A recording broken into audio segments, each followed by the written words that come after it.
మల్లన్న సాగర్ సాగునీటి సాధన కోసం ఎజెండాను పక్కన పెట్టి ఉద్యమం చేయడానికి తాను సిద్ధంగా ఉన్నానని ఎమ్మెల్యే కొత్త ప్రభాకర్ రెడ్డి అన్నారు.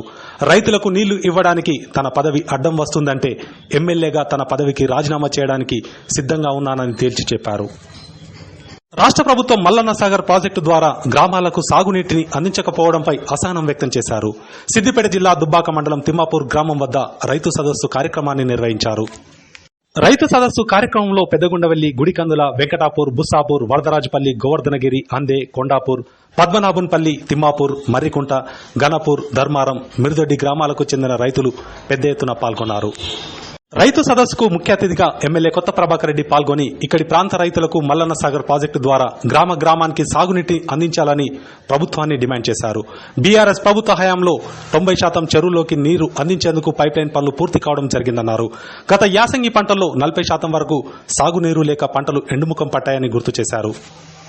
ప్రభుత్వం మల్లన్న సాగర్ ద్వారా సాగునీటిని దుబ్బాక నియోజకవర్గంలో అందించడానికి అధికారంలో కాంగ్రెస్ నాయకుడు ఎమ్మెల్యేగా లేడని భావిస్తే తన ఎమ్మెల్యే పదవికి రాజీనామా చేయడానికి సిద్ధంగా ఉన్నానని కొత్త ప్రభాకర్ రెడ్డి వెల్లడించారు.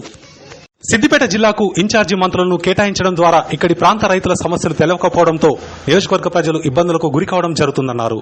రైతుల కోసం ఉద్యమం చేయడానికి సిద్ధంగా ఉంటానని తెలిపారు. మల్లన్న సాగర్ ప్రాజెక్టు నిర్మాణం కోసం దుబ్బాక నియోజకవర్గ రైతులు సర్వస్వాన్ని కోల్పోవడం జరిగిందని, మల్లన్న సాగర్ సాగునీటి ఫలితం మొదటగా నియోజకవర్గానికి అందించాలని డిమాండ్ చేశారు. అనంతరం అక్కడికి వచ్చిన రైతులు ఎమ్మెల్యేకు వినతి పత్రాన్ని అందజేశారు.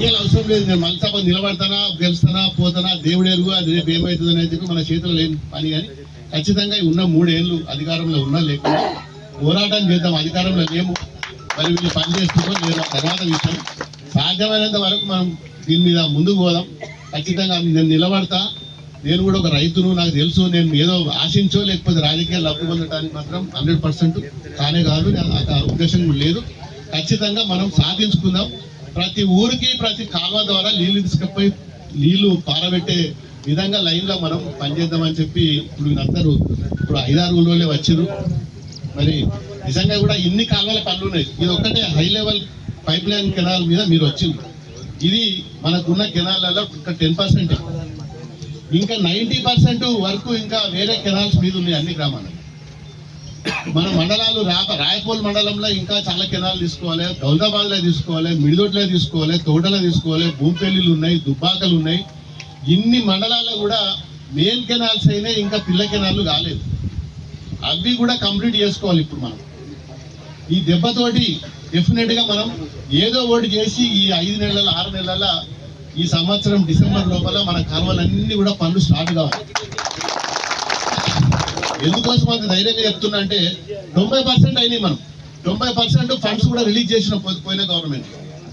మన దురదృష్టవశాత్తు ఏంటంటే అప్పుడు నిర్లక్ష్యమో ఏ లక్ష్యమో మన వాళ్ళది కూడా పొరపాటు ఉన్నదో బయట వాళ్ళది ఉన్నదో ఏది ఉన్నదో అవన్నీ మనం పక్కన పెడదాం.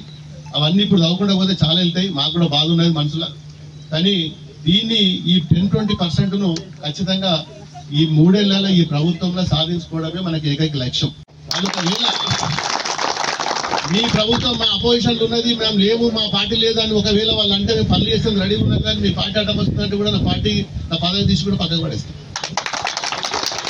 అంటే ఇది ఇంతకంటే గొప్పది ఇంకేముంటో చెప్పు. రైతులకు మొత్తం ఇంత పెద్ద ఎత్తున ఉన్న దాని మన వాల్యూ దీంట్లో కూడా దాన్ని ఏమంటారు వైశాల్యంలో కూడా దుబ్బాక నియోజకవర్గం చాలా